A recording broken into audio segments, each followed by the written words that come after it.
Lubię koszyczki, bo to sprzęt domowy wielozadaniowy.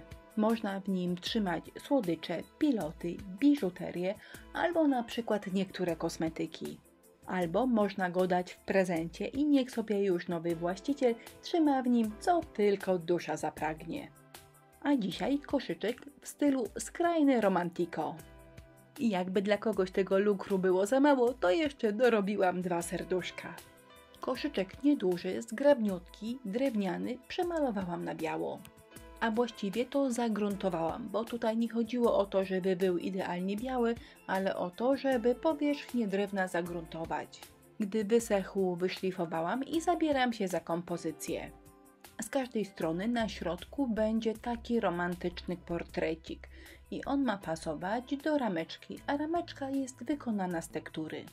Dobra wiadomość, wszystkie portrety do ramki pasują. Zła wiadomość, wszystkie portrety do ramki pasują. I to wbrew pozorom wcale nie jest tak cudownie, ponieważ nie wiadomo, który wybrać. Papier ryżowy jest w odcieniach szarości i turkusowej mięty. I właśnie na taki kolor przemaluję koszyczek. Ta powierzchnia potem jeszcze będzie ozdobiona szablonem, ale na razie zależy mi, żeby kolor nie był idealnie równomiernie rozłożony. Z jednej strony użyłam pędzelka gąbkowego, który został wcześniej przeze mnie wyskubany. Dzięki temu od razu uzyskujemy taką plamiastą powierzchnię. No wiem, normalni ludzie robią z obu stron to samo, ale ja lubię pokombinować i nic na to nie mogę poradzić. Po prostu sobie sprawdzicie, która strona podoba Wam się lepiej.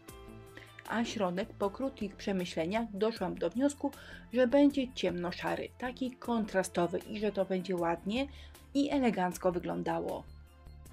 Szablon i klej tymczasowy. Spsikuję, następnie chwilkę suszę i czekam, aż klei się do palca, ale go nie brudzi.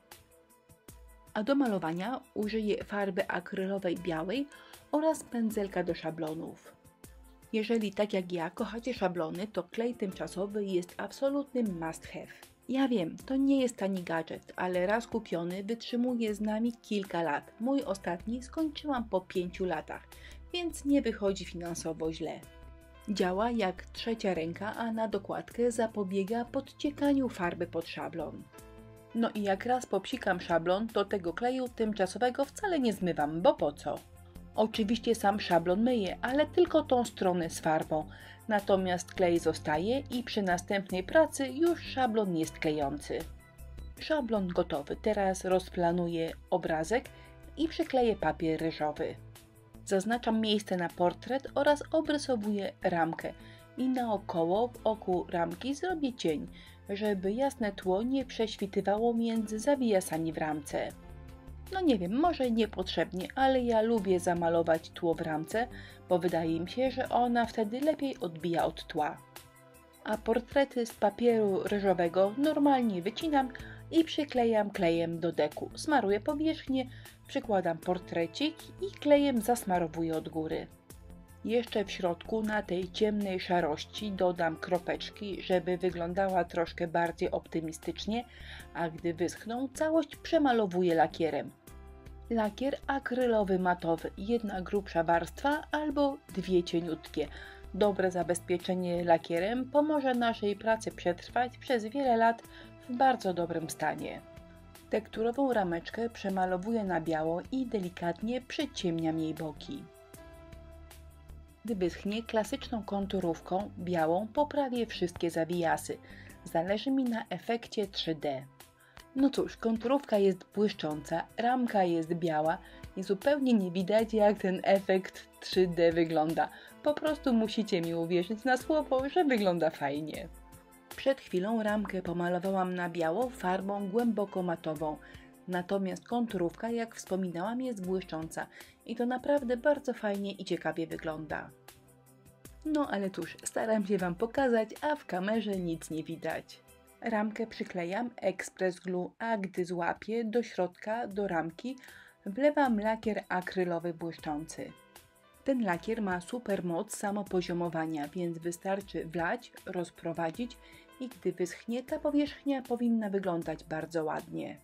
Podczas schnięcia lakier się odparowuje i gdy damy go odpowiednio grubo, błyszczy się pięknie, ale gdy będzie za cienko, powierzchnia może nie wyglądać aż tak ładnie i wtedy trzeba dolać drugą warstwę, wysuszyć i będzie przepięknie.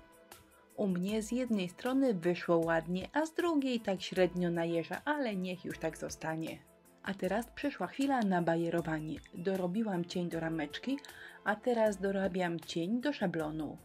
Na początku filmu widzieliście efekt końcowy. No i co? Warto było domalowywać ten cień? Czy nikt na to nie zwrócił uwagi?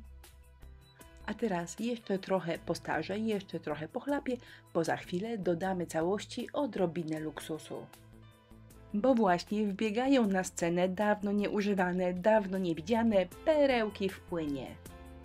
Kiedyś je uwielbiałam, ale jakoś o nich zapomniałam i teraz pomyślałam, że jest najlepszy moment, żeby je odgrzebać i przypomnieć, bo naprawdę warto. Zobaczcie, jak fajnie wyglądają. To jest naprawdę efekt wow, mimo że w kamerze powiedzmy, że tego aż tak nie widać. Jeżeli się taplamy w klimatach romantycznych, to koronek czy falbanek nigdy dość. Górę koszyczka obleciałam na bogato, najpierw falbanka, a potem ozdobna taśma. Niby nieźle, ale można jeszcze coś dołożyć, żeby było jeszcze bardziej romantycznie. Więc dodałam kokardkę i dokleiłam białe nóżki, bo białe nóżki zawsze wynoszą naszą pracę na poziom wyżej. A jak nie wiadomo kiedy ze sceny zejść, to człowiek jeszcze robi serduszka. No ale żeby Was już nie straszyć długością filmu, to po tych serduszkach szybciutko się przelecę, żeby pokazać, jak to zrobiłam. Po prostu raz, dwa. Portrety wycięłam i lekko naddarłam, żeby bez zmarszczek wkleić je od środka. Gdy klej wyschnie, obrazek jest półprzeźroczysty, więc trzeba go podmalować białą farbą akrylową. Efekt podmalowania widać natychmiast, po prostu widzimy obrazek, który przed chwilą był półprzeźroczysty. Żeby serduszko pasowało do koszyczka, muszę je od środka trochę popaprać, czyli kolor musi być niejednorodny, taki jak na koszyczku. Lubię, gdy moje prace są zróżnicowane, jeżeli chodzi o połysk, czyli coś jest matowe, a coś jest błyszczące. Miejsce, gdzie jest portret, zostawiłam błyszczące, natomiast całe boki obmalowałam lakierem akrylowym matowym. Jeżeli chodzi o zawijasy robione konturówką, to tutaj się zupełnie nie rozwodzę. Zrobiłam specjalnie dla Was film na ten temat i pod tym wideo zostawiam link. Jeżeli jesteście zainteresowani, jak konturówką robić zawijasy, to po prostu go pooglądajcie. A tym razem warto zwrócić uwagę na porównanie konturówki białej i perłowej. Biała jest oczywiście najbardziej popularna, ale ta perłowa daje także bardzo fajny, subtelny efekt. Dla mnie zrobienie symetrycznych, równych wzorów konturówką jest bardzo trudne, wolę takie chaotyczne zawijasy. Na przykład takie. Czasami pytacie, w jaki sposób dowiązuję chwost. No to tutaj pokażę.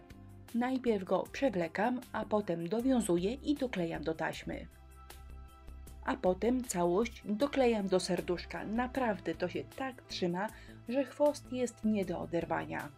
Obowiązkowe kokardki i cały zestaw romantyczny prezentuje się tak.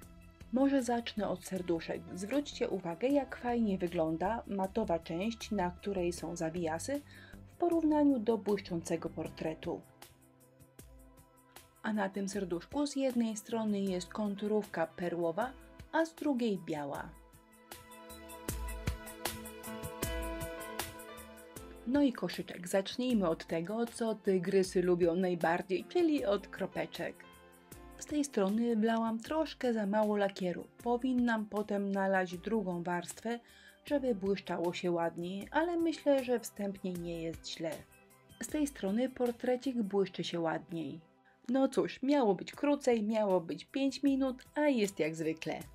Mam tylko nadzieję, że to dla Was nie była strata czasu i coś Wam się w tym filmie podobało i może coś wykorzystacie w swoich pracach. Jak zwykle listę produktów zostawiłam pod tym wideo. Dziękuję za uwagę, zapraszam do naszego sklepu i na inspirello.pl.